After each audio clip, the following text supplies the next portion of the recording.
Yan guys, akala ko patay na si Ating. Yan, hindi niya mailabas yung hindi niya mailabas yung calves guys kasi malaki. Ito yung pag ang baka ay overdue na. Yan, ito yung isang kwan dapat talaga mamomonitor. Yan, papatay na siya.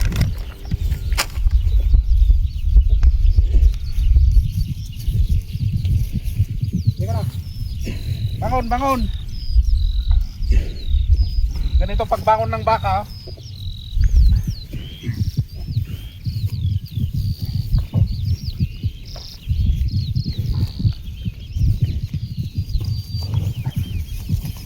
Yan. Bigat guys. Lagyan natin ito. Bag. Nanganganak na kasi siya. Papaanak. Lumalabas na yung calves dun sa niya, sa ari niya. Yan. Kaya lagyan natin ng bag.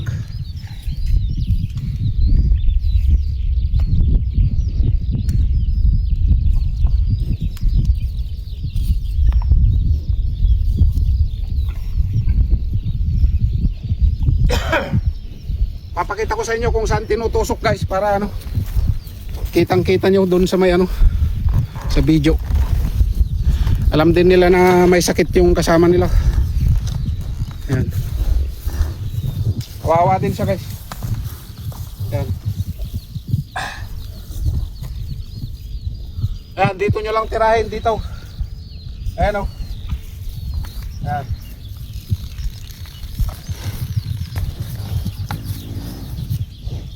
Dry na yung niya guys, yung dugo niya, kaya konti lang lumalabas. Pero pag pinisel mong ganyan, pero pag ganyan wala. Hey!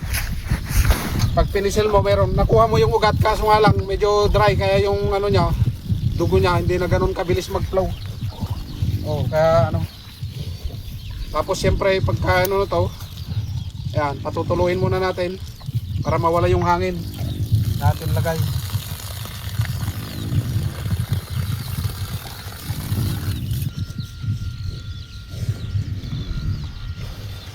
Basta pag mga late na guys, yung mga late na calvers, mga na yan, siyempre malaki na yung calf sa loob, overdue na sila. Kaya yan. Ito napakahalaga na rin sa dairy farming to guys, yung paggaganito, paglalagay ng metabolic solution bag ito. O kaya calcium bag kung tawagin. Ito kasi guys, nandito yung jugular vein. Yung jugular vein ito. Yan. Yung area na yan, yan yung jugular vein. Diyan na kinukuhan, ina-IV o intravenous. Ganito, napaglagay ng mga kwan sa kwan nila sa ugat. At yung iba naman pagka pwede ring subcut o subcontinuous. Ayun sa kwan, under the skin. Intramuscular naman ay sa muscle naman, through muscle. Kaya iba-iba yung injection na ginagamit guys. May maliit lang na ganyan siyempre pag under the skin para doon lang. Kaya minsan pag nag-inject patagilid.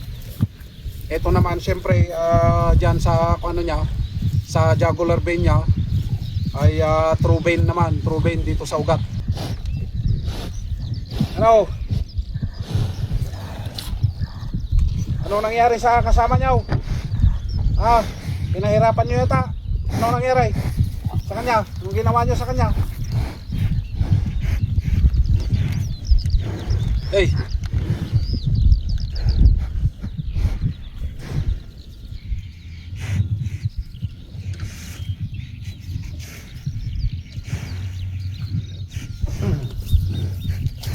Masyado kasi siyang mataba guys. Hey!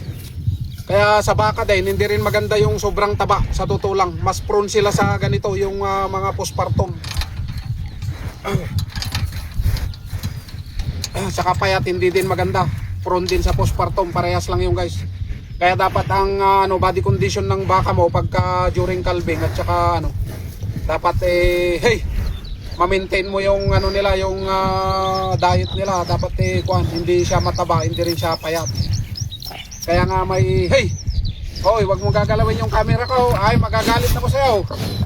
Na may tinatawag na body condition score target. Hey, hoy, naharangan mo ko, nagbibideo ko. Hoy, loko ka. Alis ka dyan, alis ka dyan. Ayan o, tingnan nyo, lumalabas yung dugo. Ayan o, tapos na guys. Ayan. Ayan. Tingnan nyo, ang linis, parang wala. Pakita ko sa inyo.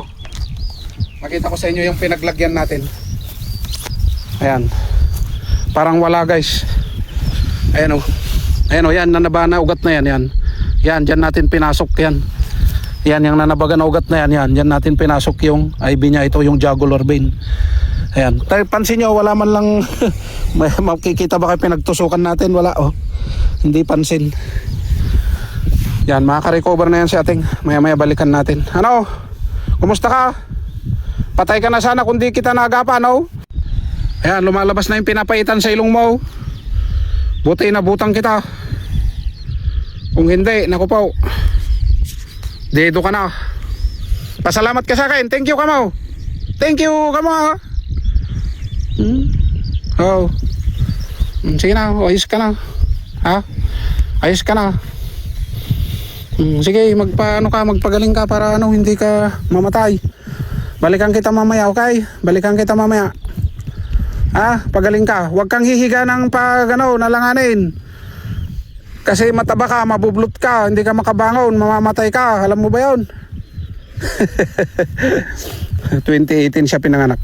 Ito mga tag guys to, visual ID ito dito nakikita. Ito naman, ito yung birth ID niya. Ayan, birth ID niya yan kung kailan siya pinanganak. Ganon din dito sa may electronic tag din siya dito. Ayan, electronic tag ito.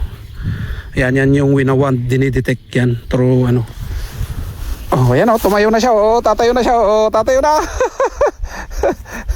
Tatayo na, ang bilis. Ito muna to. Napakaigpit dito guys, kaya itong mga na to. Yung sabi nila na tutusukin daw yung pag mga ganito guys, hindi yun. Hindi naman siya totally bloat na yan, na lang dahil sa pagka milk fever niya. Pero kung kinakailangan, kaya naman natin gawin yun. Yan. Basta lagi yung stomach nasa kaliwa. Yung stomach dito tinutusok. Yan. Kaya pataluin natin. Hoy, tayo ka na. Sige na, magaling ka na. Hoy. Tayo.